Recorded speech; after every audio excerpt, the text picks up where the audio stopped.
Nesse vídeo eu quero comentar com você a respeito da carteira vencedora de investimentos da Guepardo Investimentos. Vem comigo. Salve, salve, investidor! Como é que você está? E para você que não conhece a Guepardo Investimentos, é uma gestora que iniciou como um fundo de ações em 2004 e que vem vencendo o Ibovespa com muita consistência nesse período, obtendo uma rentabilidade anualizada após as taxas tanto de administração quanto de performance, superior a 20% ao ano. Por conta disso, o fundo ganhou notoriedade nesses últimos anos. E aí a gente vai conversar aqui a respeito da carteira de ações desse fundo, que é uma carteira de ações que não é aquele mais do mesmo, aquela imitaçãozinha em Wall Street ou na Faria Lima.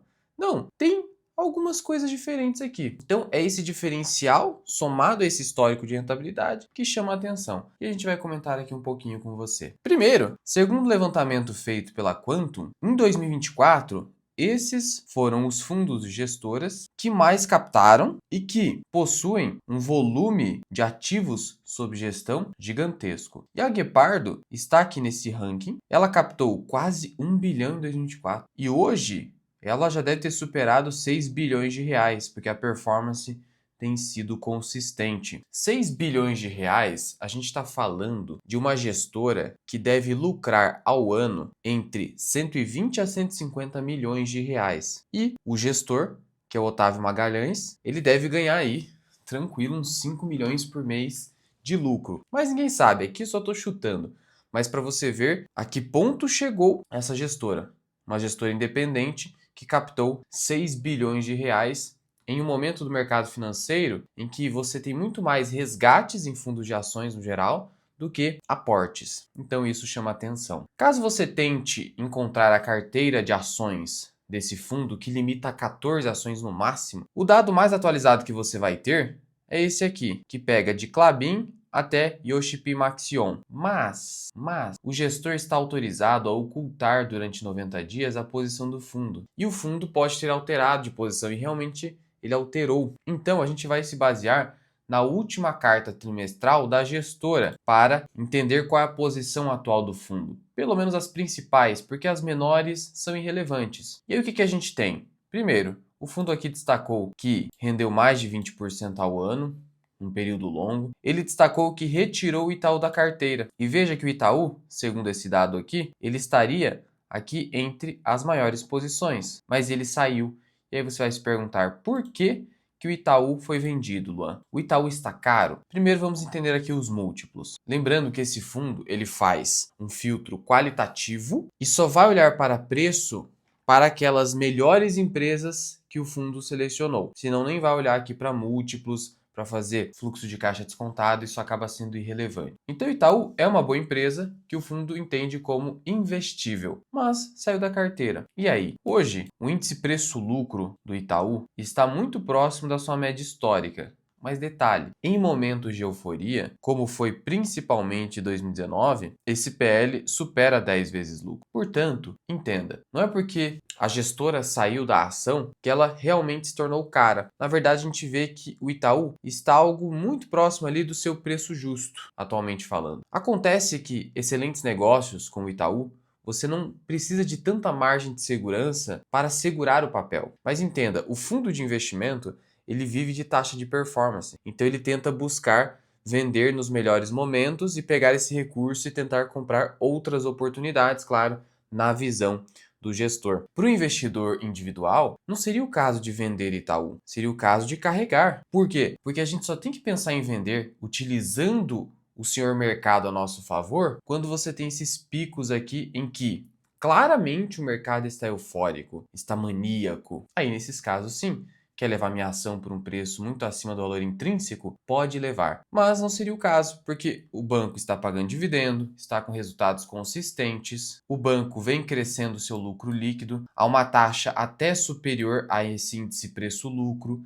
Vamos lembrar do indicador PEG Ratio do Peter Lynch, que eu deixo para os membros. Então, nesse caso aqui, eu até consigo entender a venda, porque a gestora depende disso, de desempenho, senão o pessoal começa o quê? O Zé Cotinha começa a tirar dinheiro do fundo. Mas, ao mesmo tempo, para o investidor individual, não é caso de venda. sinceramente. E o próprio gestor do fundo sabe disso. Ele mesmo citou que no preço atual, Itaú vai ganhar do CDI? Vai. Eu colocarei meu dinheiro no Itaú, apesar de o CDI estar rendendo bastante hoje em dia. A próxima ação do fundo é a Ultrapar. E a Ultrapar vem caindo bastante nos últimos 12 meses, já caiu 25%, negociando quase no valor patrimonial da ação. E aí um detalhe para você, quando a empresa negocia abaixo do valor patrimonial, geralmente é por dois motivos. Primeiro, porque é uma empresa estatal e o mercado no geral desconfia da gestão estatal. Segundo, que é o mais comum, e é o que realmente acaba acontecendo, é que o mercado tem uma expectativa de retorno sobre o patrimônio líquido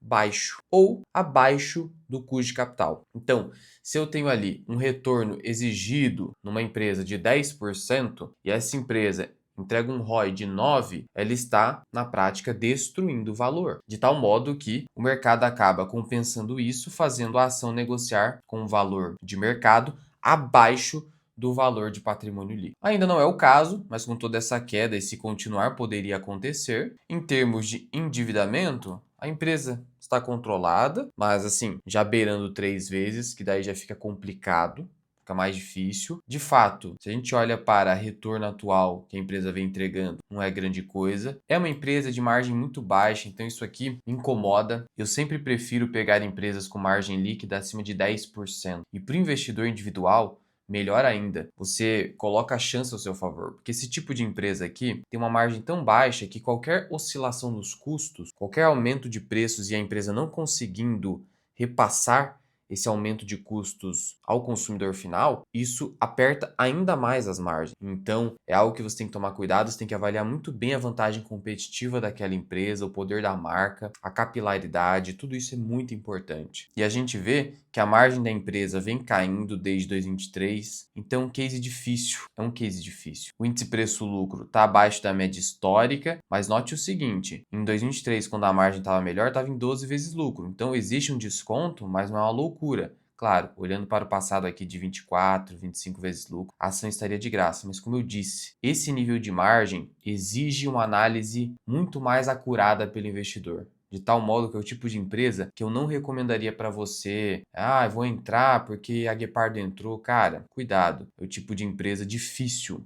Você quer toda essa dificuldade para você? Eu lembro aqui da lição do Warren Buffett. Quanto mais óbvio, mais simples de entender, melhor para você. É isso que eu indico para você, tá? Não estou falando que a empresa é ruim, é que o negócio, o setor é difícil. O setor é difícil. A gente está falando aqui de uma holding que tem vários negócios, agora com a hidrovias. É complexo. Você quer essa complexidade? Por isso que eu estou te falando isso. A próxima ação é de shopping center, é a Allos. Não é a melhor do setor. A melhor é a Multiplan, mas a gestora entende que a Multiplan já está bem precificada e a Allos negocia abaixo do valor patrimonial. Então tem desconto aí, será que o ROI é baixo? E a gente vê que o ROIC da empresa fica próximo de 10%, então não é grande coisa.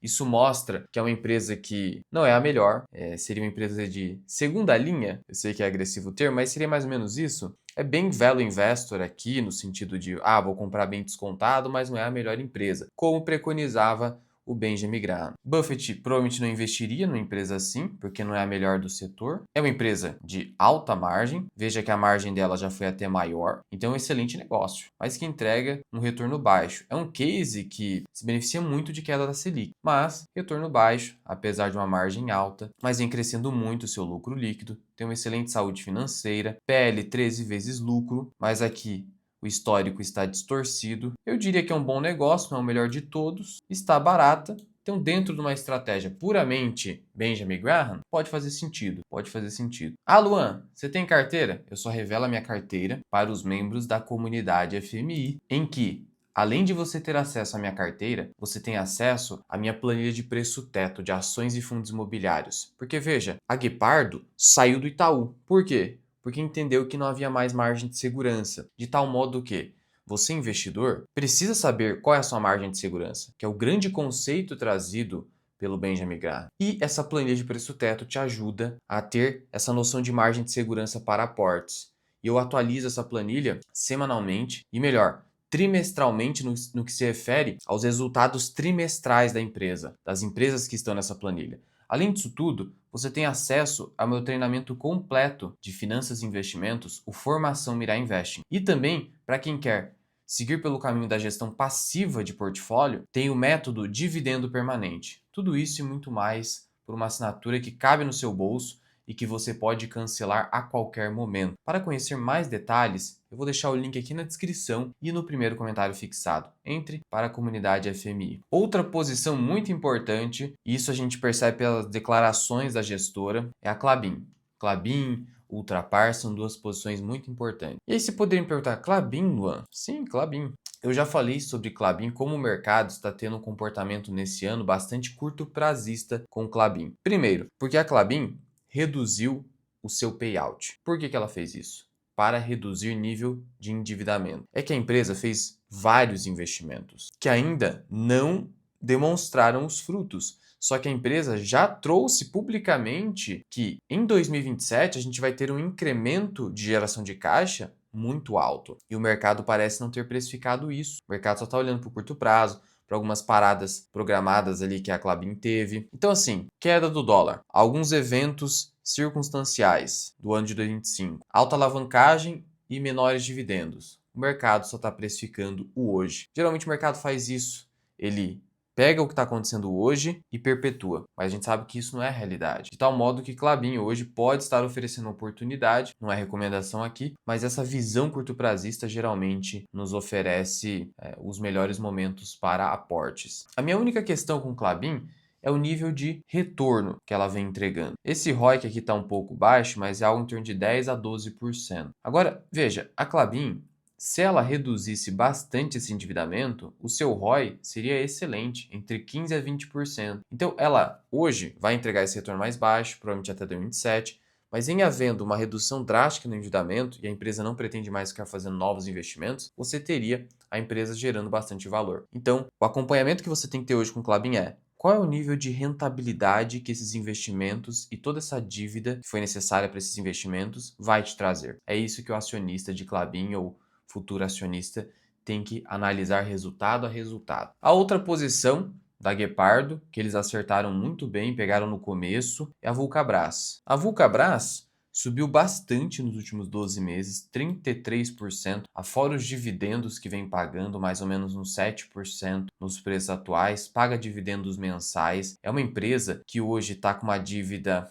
quase zerada. Então, você tem uma Selic gigantesca e a empresa conseguiu não ter dívida alta nesse momento. É o melhor dos mundos. Aí consegue pagar muito dividendo, consegue crescer. Se aparece alguma oportunidade, ela consegue reter mais lucro para crescer só com capital próprio. Isso é muito positivo. É o tipo de empresa que a gente procura, que não é aquela empresa que é toda hora puxando capital do acionista ou de terceiros. A empresa é feita para quê? Para a gente colocar capital e depois tirar os lucros, não para ficar injetando dinheiro. Aí é um problema, né? Você com o seu negócio, você gosta de ter que ficar colocando dinheiro no negócio, porque a geração de caixa foi insuficiente, isso a gente não quer. E a empresa vem entregando retornos bem satisfatórios, criou uma nova linha ali, a linha Corre, que está concorrendo com grandes marcas. Tem marcas muito importantes no portfólio, como Mizuno e Under Armour, que tem bastante potencial de crescimento. Essa é uma ação aqui interessante e que ainda é fora do radar do mercado. O pessoal só olha para as mais óbvias aí do setor, fica olhando só para Arezzo, Renner, etc. E esquece a Vulcabras, que negocia aí um PL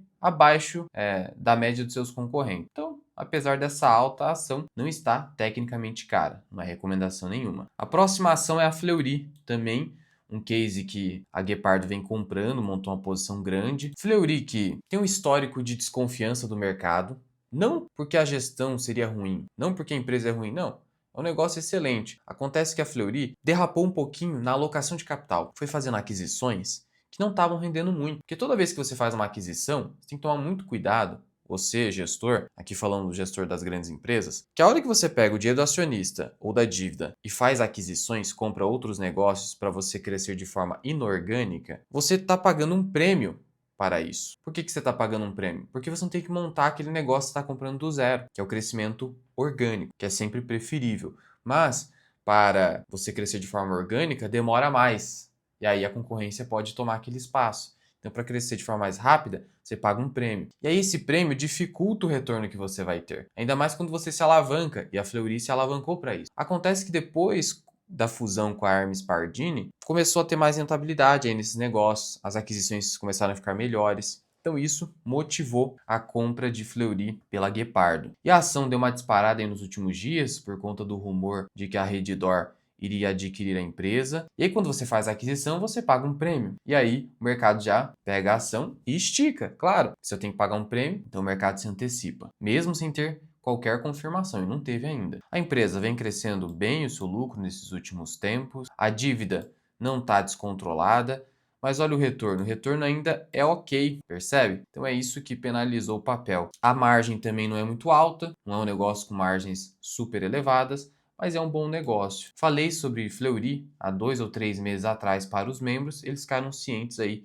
a respeito da minha visão sobre o valuation da empresa à época. A próxima ação é o Grupo Mateus. E aí esse aqui é um negócio que eles entraram em 2023, é a IPO de 2021, mas eu confesso que o Grupo Mateus eu já vinha namorando há algum tempo. É uma empresa que eu tenho um certo interesse. Não está na minha carteira, isso aqui eu posso falar, mas eu tenho um certo interesse. Por quê? Primeiro, os números do Grupo Mateus são bem melhores que Carrefour, que é líder de mercado, e bem melhores que o Grupo Assaí. É uma empresa que tem uma dívida muito baixa e cresce muito mais e de forma mais sustentável que os seus concorrentes, que são maiores do que o Grupo Mateus. E ela tem uma margem bem maior também e melhorando, capaz essa margem chegar a 5%, que é muito raro nesse setor. É uma empresa que entrega um excelente retorno sobre o capital empregado, excelente, vem crescendo muito bem, não para de construir lojas em geral com capital próprio. Então é o tipo de empresa com diferencial competitivo dentro de um setor que salta os olhos e que provavelmente vai continuar crescendo muito bem